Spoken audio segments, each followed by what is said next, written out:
આજથી આશરે 1.5 મહિના પહેલા રાજકોટ શહેરના અધિકારીઓ સાથે ચર્ચા કરીને આપણે આ નક્કી કર્યા હતા કે 8 સપ્ટેમ્બરના રોજથી બધા ટુ વ્હીલર યુઝ કરનારને હેલ્મેટ પહેરવા માટે આપણે ઝુંબેશ ચાલુ કરીશું। આને ભાગરૂપે છેલ્લા 1.5 મહિનામાં આપણે ઘણા બધા અવેરનેસના કાર્યક્રમો કર્યા, રેલીઓ કર્યા અને લોકોને 1.5 મહિનાના સમય આપ્યા કે આ દરમિયાન પોતે જો તેમને પાસે હેલ્મેટ નહીં હોય તો આ ખરીદી કરી લે, જેથી કે 8 સપ્ટેમ્બરના રોજથી આપણે આને અમલવારી શરૂ કરીએ। અને મને આ જણાવતા ખુશી થાય છે કે કાલથી આ ઝુંબેશ આપણે ચાલુ કર્યા હતા અને આજે ઘણા બધા લોકો જે ટુ વ્હીલર ચલાવતા હોય કે ટુ વ્હીલરમાં પાછળ બેસનાર હોય આ લોકો હેલ્મેટ પહેરી રહ્યા છે। આ માટે હું તમામ રાજકોટવાસીઓને ધન્યવાદ કરવા માંગુ છું। આ હેલ્મેટને કાયદા જે છે આને આપણે નિયમને કોઈ પણ નિયમ હોય આમાં બે ઇસ્યુ હોય। એક હોય કે નિયમને તમે પાલન નહીં કરો તો આમાં સજા થાય, લેકિન આને બીજા પહેલું પણ હોય કે અમુક નિયમો જે હોય આને સોશિયલ ઇમ્પોર્ટન્સ વધારે હોય। સજા તો ઠીક છે, નાની મોટી તમને દંડ ફટકારવામાં આવે, લેકિન સોશિયલ ઇમ્પેક્ટ જે હોય આને કરતાં બહુ મોટા હોય। નોર્મલી ટુ વ્હીલર ચલાવનાર કોણ હોય છે? કાં તો યંગ છોકરા છોકરીઓ હોય છે અથવા મિડિલ ક્લાસના લોકો જે ઘરેથી કામે જતા હોય, જેને ઉપર પૂરા પરિવાર ચલાવવાના બોજ હોય, આ લોકો આ ગાડીઓ ચલાવતા હોય છે। અને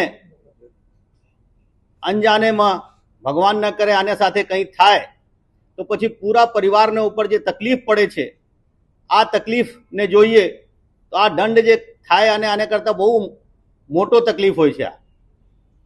કોઈ પણ આંકડા તમે લઈ લો, જે ટુ વ્હીલર ચાલકોના અકસ્માત થાય છે અને આમાં મૃત્યુ થાય છે, આમાં 70-80% ટુ વ્હીલર ચાલકો જેના મૃત્યુ થયા હોય આમાં મોટા ભાગે માથાને ઇન્જરી જે થયા હોય આને કારણે થયા હોય મૃત્યુ। બાકી તમને કંઈ હાથ તૂટી જાય, પાઉં તૂટી જાય તો મૃત્યુ નહીં થાય, લેકિન માથામાં ઇન્જરી થાય તો તમારા મૃત્યુ થાય। અને મોટા ભાગે જે માથામાં ઇન્જરી થાય છે આ હેલ્મેટ નહીં પહેરનાર હોય અને વધારે થાય। જો હેલ્મેટ તમે પહેર્યા હોય તો કદાચ તમને થોડા ઓછા ઇન્જરી થયા હોય, તમારી બચવાની શક્યતા વધારે હોય। આ નથી કે હેલ્મેટ પહેર્યા હોય તો તમે 100% બચી જ જશો, પરંતુ તમારા પ્રોબેબિલિટી બચવાનું વધારે છે જો તમે હેલ્મેટ પહેર્યા હોય, અને જો તમે હેલ્મેટ નહીં પહેર્યા હોય તો બચવાનું પ્રોબેબિલિટી તમારા ઓછા છે। તો જો તમે હેલ્મેટ પહેરો તો જો તમને કંઈ થાય તો તમારા મૃત્યુ થાય આ પ્રોબેબિલિટી ઓછા થઈ જાય છે, જેને કારણે આ હેલ્મેટ પહેરવાની જરૂરિયાત છે। રોજ રોજ જે એક્સિડન્ટ થતા હોય આને તમે અધ્યયન કરતા હશો, અને આ અધ્યયન કર્યા પછી આ તમને પણ લાગશે કે નહીં, જો 3માંથી 2 કેસ કેસો તમને એવા મળશે કે જેમાં કદાચ આ હેલ્મેટ પહેર્યા હશે હોત તો આ બચી ગયા હોત। તો આ માટે હું ફરીથી બધાને આ નિવેદન કરું છું, વિનંતી કરું છું કે જ્યારે પણ તમે ટુ વ્હીલર ઉપર બહાર નીકળો તો હેલ્મેટ પહેરીને જ નીકળો। અને એક વખત ફરીથી રાજકોટવાસીઓ જે આ હેલ્મેટને પ્રતિભાવ આપ્યા છે, જેવી રીતે બધા આજે હેલ્મેટ પહેરીને નીકળી રહ્યા છે રોડ ઉપર, આ માટે બધાને ખૂબ ખૂબ ધન્યવાદ।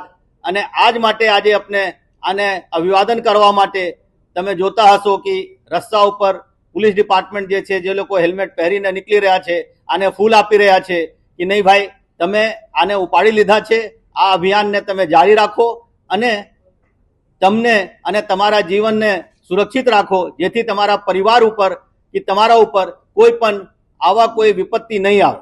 Thank you.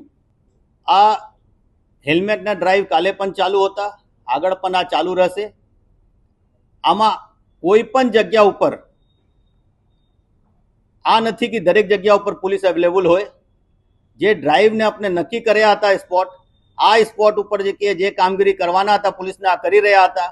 અમુક લોકો હજી આને વિરોધ કરી રહ્યા છે, મને ખ્યાલ છે, લેકિન મને આશા પણ છે કે ધીરે ધીરે આ લોકોને પણ આ સમજ આવશે કે હેલ્મેટ તેઓના જિંદગી માટે ઇમ્પોર્ટન્ટ છે. કાયદા માટે કે દંડ કરવા માટે ઇમ્પોર્ટન્ટ વધારે નથી જેટલા તેઓના જિંદગી માટે ઇમ્પોર્ટન્ટ છે. અને આ લોકો પણ હેલ્મેટ પહેરવાનું ચાલુ કરશે. આવા કોઈ પણ વ્યક્તિ કાયદાના ઉપર નથી. કોઈ પણ વ્યક્તિ જો કાયદાને ભંગ કરતા હોય તો કાયદાના રીતે જો કાર્યવાહી કરવાના થતા હોય આ કાર્યવાહી આના ઉપર થશે. આ ખાલી સામાન્ય નાગરિક, લેકિન હું ફરીથી દોહરાવું છું કે આ હેલ્મેટ પહેરવાનું જે છે આ કાયદાકીય રીતે નહીં જોઈને તમે આને સામાજિક રીતે જો. તમારા જીવનની સુરક્ષા માટે તમે હેલ્મેટ પહેરો. પોલીસવાળા તમને દંડ કરશે આ માટે હેલ્મેટ પહેરવાનું બદલા તમે સુરક્ષિત રહો આ માટે હેલ્મેટ પહેરો.